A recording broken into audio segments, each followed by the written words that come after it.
Hello and good afternoon. First of all, I would like to welcome you all for yet another episode of Talk to Coach with Dr.D live.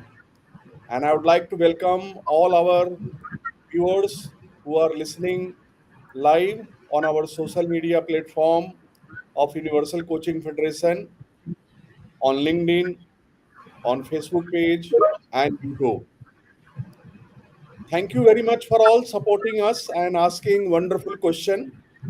The purpose of this program is to understand and answer any question whatever our audience asks to us, and that's why we call it Talk to Coach.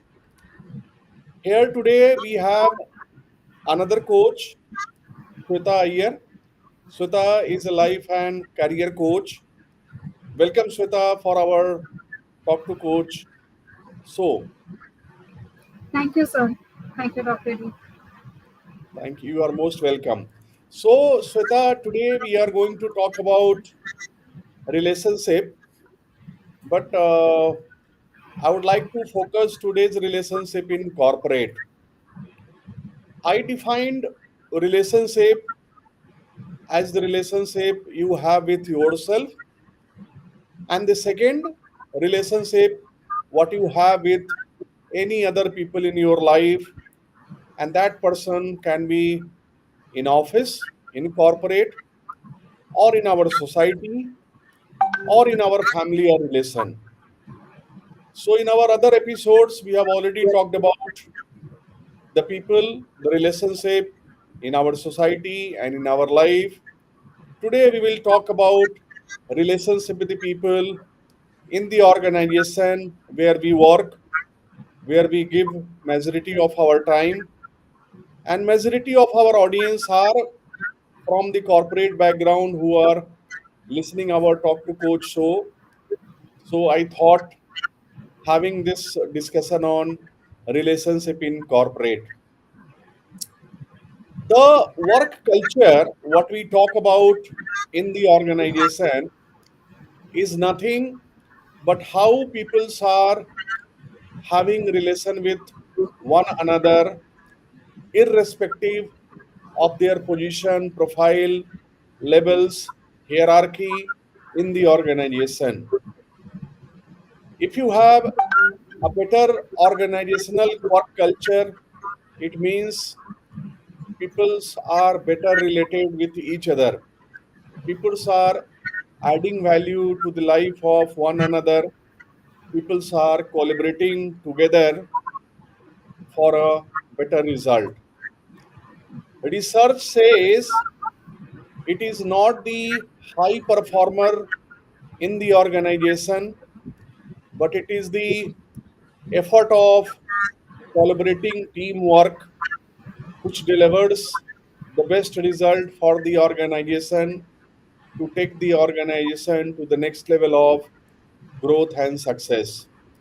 So having better relationship with your superiors, with your bosses, with your subordinates, with your peers is very, very important for having a work culture, a better cooperation, and a work culture who can empower and transform people to help them grow in their own role and add value for delivering better result for the organization. I would like to just understand from you, Sweta, you have been also throughout working in corporate for a long time.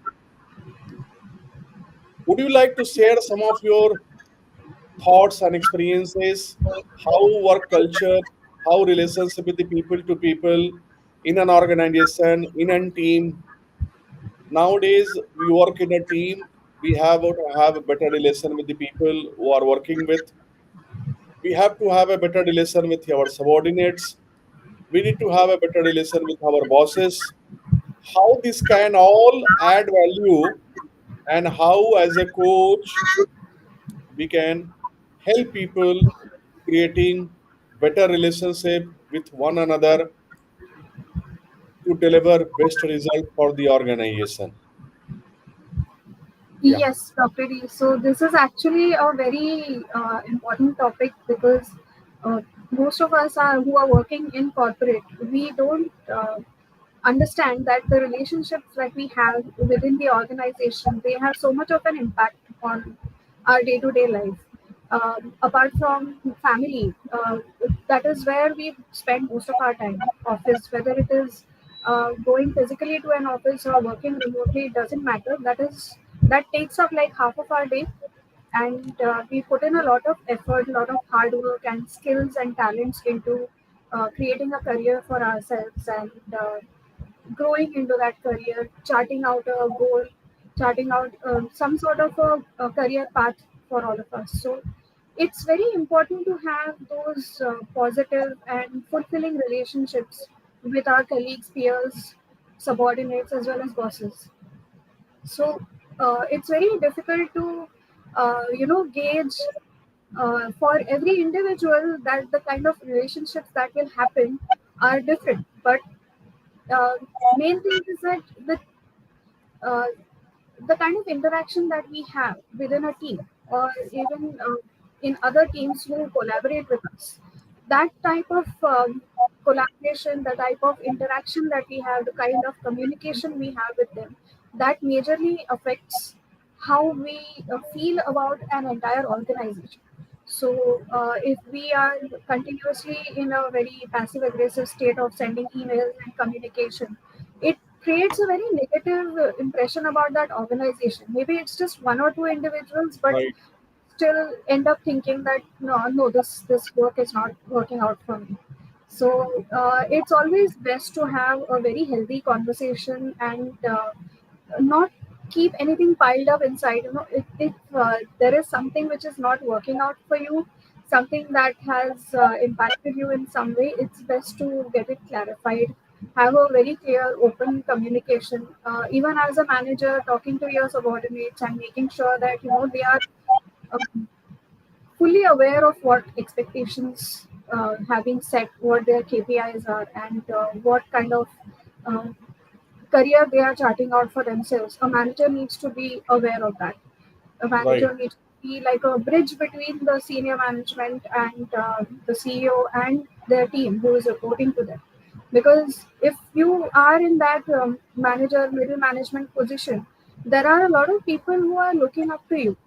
They yeah, expect you to guide and lead them into a better future and give them the kind of growth that a manager has already reached. So those right, people are looking up to that.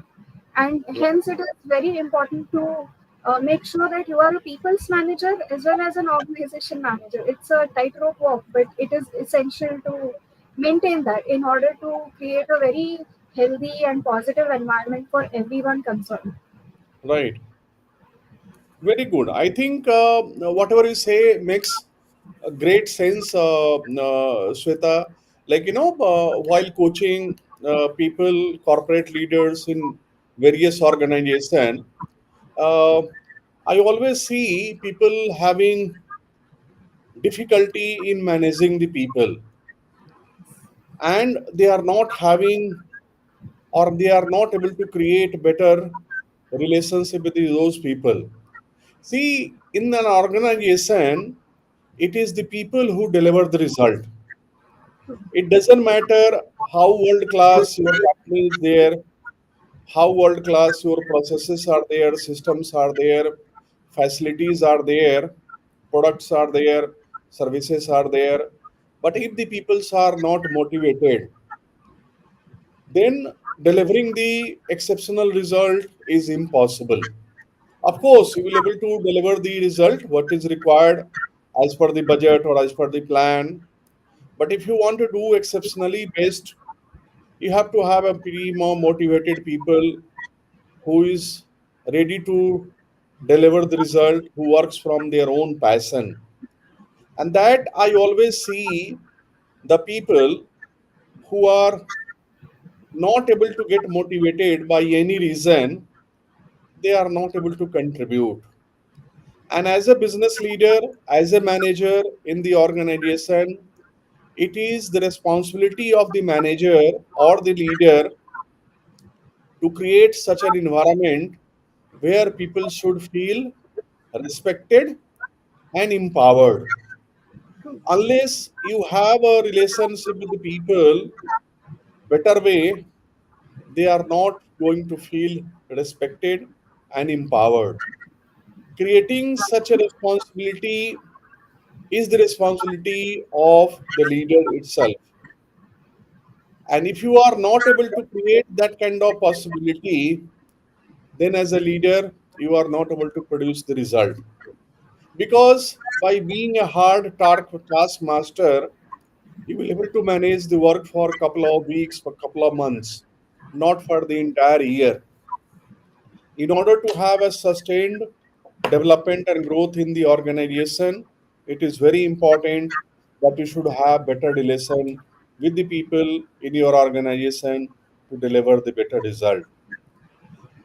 While coaching the people, two aspects comes very visible for the people whom I coach for their leadership coaching interventions. One, people is operating from the ego, and the second, people is operating from fear. I think this came as the two major reason why people don't have better relation with the people in their organization. Either the person is too egoistic because of the position, profile, education, capability, might be salary also. But I think that thing are slowly reducing. Earlier, I think 20, 30 years back, the positional point of leadership, the leadership operating from the position and profile and power was very high, which is reduced a lot nowadays in 21st century, but it is still there. But the fear factor, it still plays a very important role. And it is not necessary that you are always operating from the fear of getting judged, misunderstood, or getting some other person taking over your position and profile. And that's why you are very much reserved, you are not empowering, you are not adding value to the people.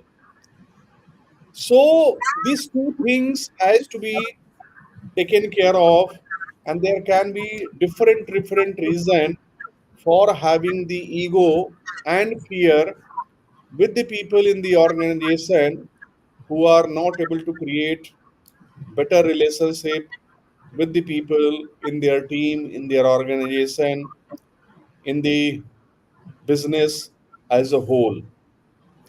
Do you have any experience of such kind of activity or some kind of example, either in your own company or where you have been working, or as a coach, you have been coaching or guiding any people for their job or career or for their business? You would like to share with our audience? You can share. Yes, definitely. People are moving towards a more collaborative role nowadays rather than where in the past it was more about following orders and just delegating tasks, but now people are moving more towards getting attuned to your team. Basically, that is how I would say. A Right. manager as well as the team members, they are all working together. So in any organization that I have worked, I have noticed that wherever the team has a good bonding with each other, they are very attuned to each other. That is where the most positive collaboration takes place. So Right. yes, of course, the manager is responsible largely for it. They need to drive that kind of attunement between all the team members. But Yes. even within the team members, once they start getting friendly with each other, they know each other's families at least by name. They may not meet Right. them, but if they know, who's there in your family, that actually makes a lot of impact because that shows how close you are to your team. And like Right. I said, we're spending half of our day with our colleagues, so that becomes like another extension of our family. So when Right. a team is attuned like that to each other, they have a bond with each other. They are able to share tasks, they are able to share knowledge. They don't have that ego or that fear that if I share my knowledge, what if this person passes ahead of me? That doesn't happen because they know that I will also have my opportunities by Hmm. sharing. And in my organization, we do have regular knowledge sharing sessions, and the company is very positive towards collaborative efforts. So we do Right. a lot of knowledge sharing. We have a knowledge database also created where we write articles, and people get appreciated, they get rewarded for adding to these articles and the database. So Right. it is a very positive impact. And now I have 20 plus years of work experience, and I really feel that in the last 7 8 years, things have really improved a lot in corporate in comparison to how it was when I started out as a new person, new worker. So it's actually a much better scenario today, and it needs Yeah. to continue that way. Yes, very good. I think I remember my olden days when I was working in the Unilever, Pepsi, or Motorola, when I used to handle big team. And first 1 hour, I never used to sit on my desk. So I used to take my tea and coffee, and I remember I have 36 direct reporting to me. So I used to spend my first 1 hour with them, talking to them. How are you doing? How's your family? How's your kids? How's your health?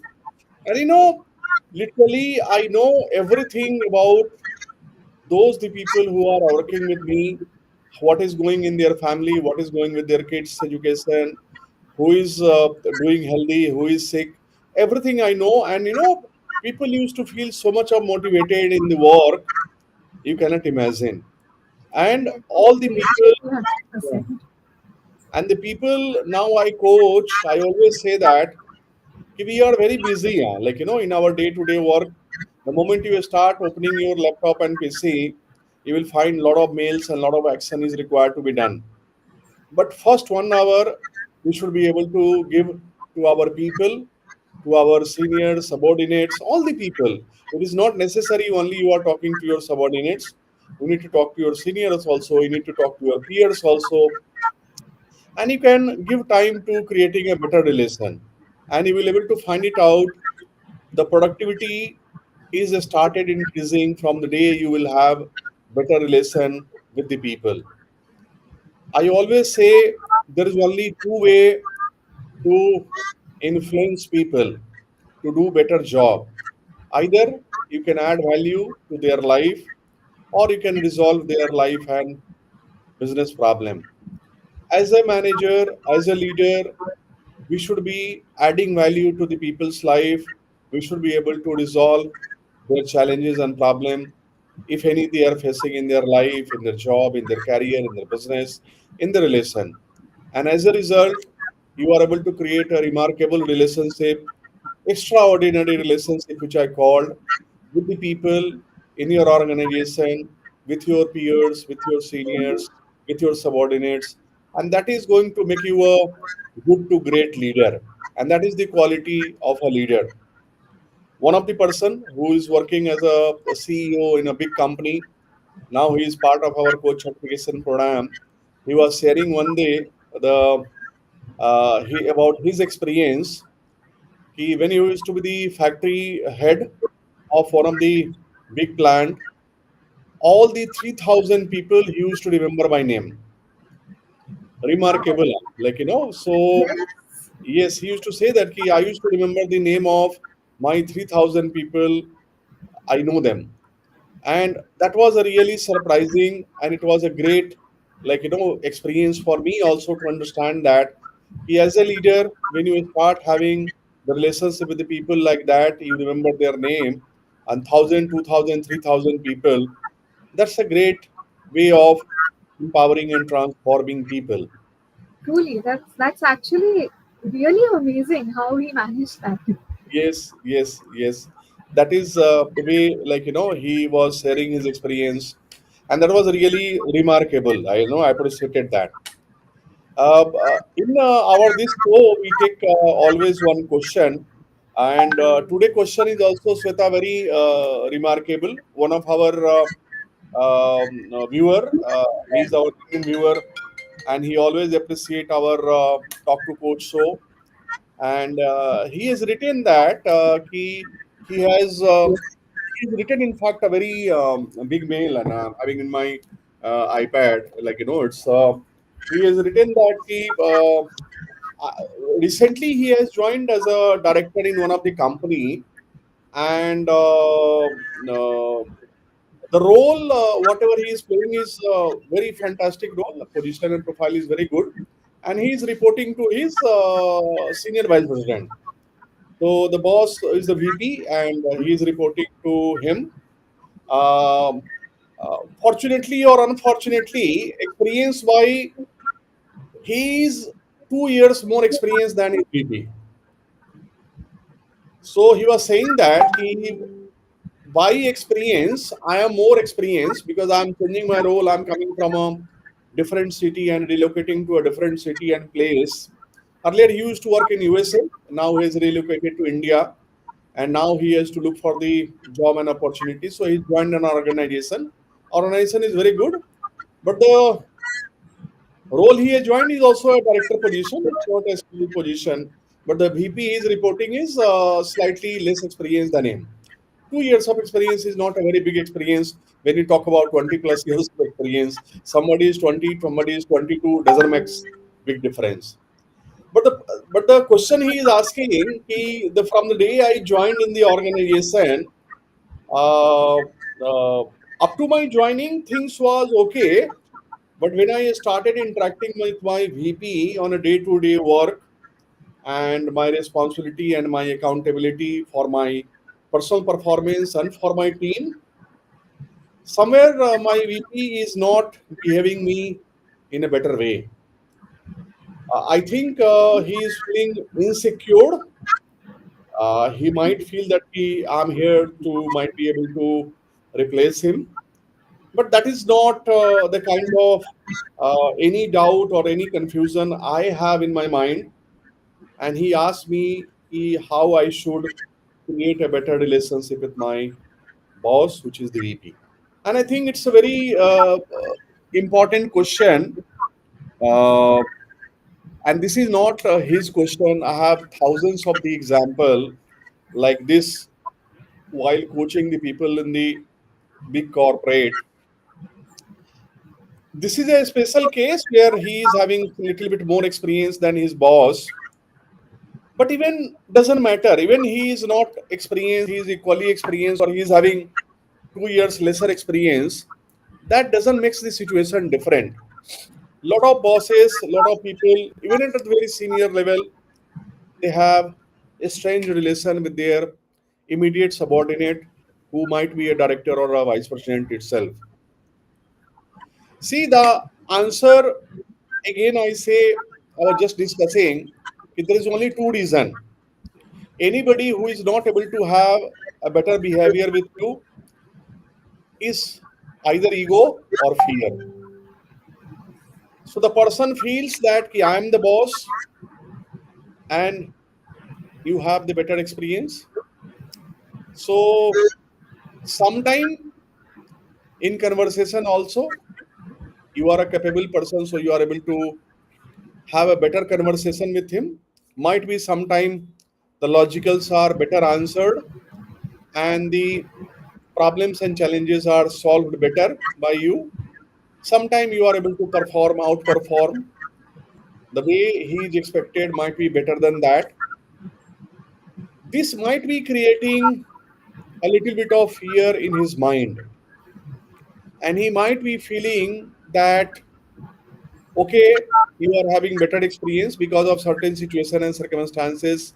You might be able to join as a director level position and he is the VP. So he is fear about his personal job and career. He has nothing personal problem with you, which I feel as a coach. He is insecure, he is not feeling better, and he is feeling fear for your performance, for being little bit extra experienced than him. But I think extra experience is not a deciding factor or the main reason. The main reason is your performance. The way you are able to deliver the result and the visibility is increasing and growing in the organization, he is feeling insecure. But nobody, and even I will not ask that you should reduce your improvement and productivity. We should not be doing it. You have to perform better, and you have to deliver the result. The solution which I will suggest is that you have to have one-to-one meeting with him. You take a time, you say that "Okay, I wanted to have at least 1 hour meeting, either today, tomorrow, or after 1 week or 1 month, doesn't matter.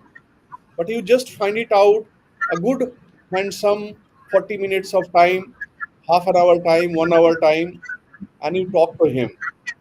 Where you need to explain that "Okay, I'm not going to be a threat for you. It doesn't matter whether I'm more experienced or you are more experienced.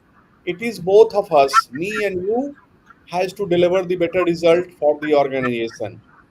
So even whatever result we are delivering through myself and my team is going to add value to the organization, and credit goes to you. You are the boss. So rather than you becoming fearful, you should be able to collaborate. You should be able to empower and transform us, add value to the organization and the people and the team, whatever we are here. So, whatever we are able to deliver, it is not my delivery, it is your delivery also. And let's talk on the better strategy, how we can add extra value, how we can take some more new project in our department, how we can do something better than what we used to deliver. Because my value addition should be adding value to the department and the organization. And as a result, your area of expertise and responsibility should also get widened. So I am not here to compete, I'm here to complement. I'm here to add value to the organization by empowering my team, myself, and all the organization. So it's a shared journey of winning together. It is not me, it is not you, it is we as an organization. We are going to work together for creating better result for the organization. And I think he will understand it. Once you talk in a one-to-one meeting, and you should say that "Ki, I feel this kind of little bit of behavior or little bit of challenges, so that we need to be resolved." And I think this is the best way to talk to him and helping him to understand the thing. And I think you will be able to create a better relation with your boss. What do you feel, Sweta, how he or he should be able to do this? I agree with you, Dr. D. Open communication and clarifying any kind of doubts or concerns that they have for each other. That is the best way forward, because open communication is what actually resolves most of the issues. It's when we don't communicate our feelings, we don't communicate our expectations. That is actually the root cause of most of the problems in a workplace. So yes, and these situations are very frequent in organizations. People get threatened by others or try to bring down others. It's not Right, something which is limited to a certain sector or a certain civilization. It is a global right, phenomenon. So yeah, right, the best way to do it is to have a clear, open communication and understand right. each other. Yeah. Transparency and truthfulness resolve all relationship challenges, whether it is in your life, whether it is with your spouse or relatives, or whether it is with your boss, senior, subordinate, and even the business owner under whom you are working. So, I would like to thank you, all our viewers who are watching our Talk to Coach live with Dr. D. Today we had a wonderful discussion, Sweta, on this topic, and I would like to thank all our viewers for asking lovely, lovely questions and very remarkable questions, which we are able to answer it. and we are the coaches. So, on behalf of Universal Coaching Federation, I would like to thank you all for being with us, appreciating it. And I would like to invite, go to our social media, write to us any question, any doubt, any challenges you have relating to your life, your job, your career, your business, your relationship. And we, the coaches, will be coming and talking to you. You can go and write it on our website also, and any one of our coaches will able to talk to you and able to add value and help you resolving any challenges. Thank you very much. Thanks a lot. Thank you, Dr. D.